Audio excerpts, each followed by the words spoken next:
The Ninja 400 has been at the top of its game for the last 5 years, beating out competitors such as the Yamaha R3, the CBR 500R, and more. But can a small Chinese company partnered with KTM take down Kawasaki?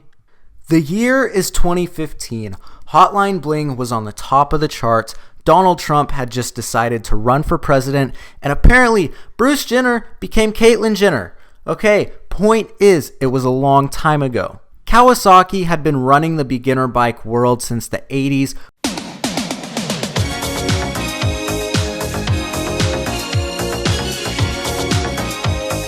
With its happy little Ninja 250. Until 2013, Kawasaki decided to finally update a bike that had stayed the same for 30 years and put a 300cc parallel twin into their little Ninja.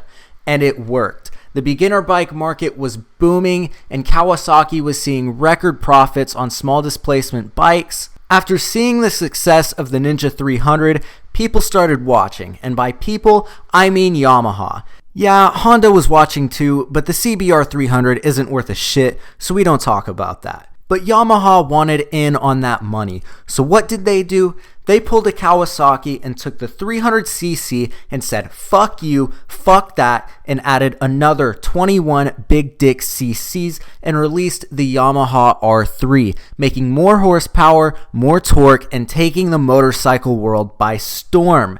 And this is what started what I like to call the slow bike wars. Now, that's not as cool as the speed wars, but I didn't get to witness that growing up, so this is the bullshit we have to deal with. Now the year is 2018. Black Panther was hitting the box office running. Meghan Markle and Prince Harry got married. Huge W, by the way. K-pop blew up, blah, blah, blah. You get the point. Now Kawasaki saw Yamaha pulling a Kawasaki and decided to pull a fucking Kawasaki. They decided to drop a 399cc engine into their bike, updating the styling and making an oh so sexy Ninja 400, making even more horsepower, more torque, and lighting my dick up. Since then, no one has really challenged the Ninja 400, and I've had to answer the same question over and over whether you should buy a Ninja 400 or a Yamaha R3. Now the year is 2023. I'm not going to talk about it because nothing really matters anymore and the world is ending. Hopefully. There is finally a challenger to the Ninja 400, and it's not coming from Yamaha or Honda or even Suzuki. It's coming all the way from China. Yeah, I wasn't expecting that either. CF Moto is a Chinese manufacturer specializing in motorcycles, ATVs, all that other shit every other motorcycle manufacturer is known for, and apparently yachts. But after looking at their so-called yachts, they're just regular boats. I don't know if the boat market is different in China, but those are not yachts. Anyways, they announced a new motorcycle coming to America named the CF Moto 450ss, and nobody really cared until now. The bike has finally been released and reviews have been coming out everywhere, and now that it's popular, I have to jump on the train and get some views from you losers. So let's answer the question, is the CF Moto better than the Ninja 400? Now when it comes to performance, the CF Moto has a 450cc parallel twin pushing a claimed 50 horsepower at 9,500 RPM and 28 foot-pounds of torque at 7,800, compared to the Ninja 400's 45 horsepower at 10,000 RPM and 27 foot-pounds of torque at 8,000.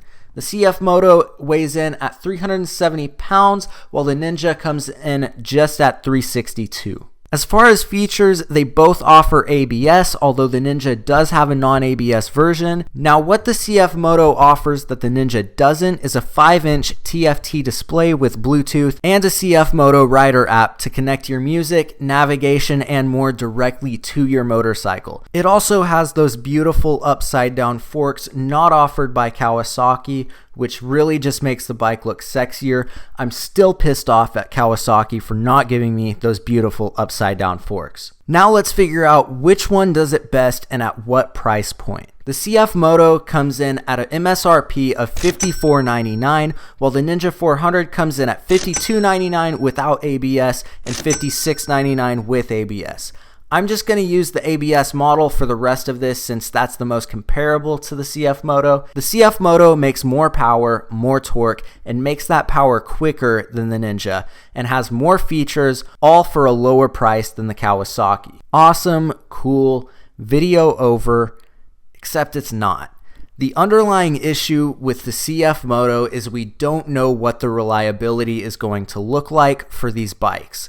Not only are they going to have the hurdle of getting over the cheap Chinese crap stereotype, but they're also partnered with KTM, and we all know how reliable those things are. So for now, I would say the Ninja is still on top, but only for reliability and daily riding purposes. In terms of stat sheets, the CF Moto is a better motorcycle on paper, and if they can be reliable for the next couple years, this will be the top of the top King Dick beginner bike. Now my only question is the CF Moto here to stay on top? Is it going to fall to the Chinese reliability? Is Kawasaki going to hit back with something better? Is this going to spark a war between manufacturers to make the best beginner bike? I hope so, but I guess there's only one way to find out.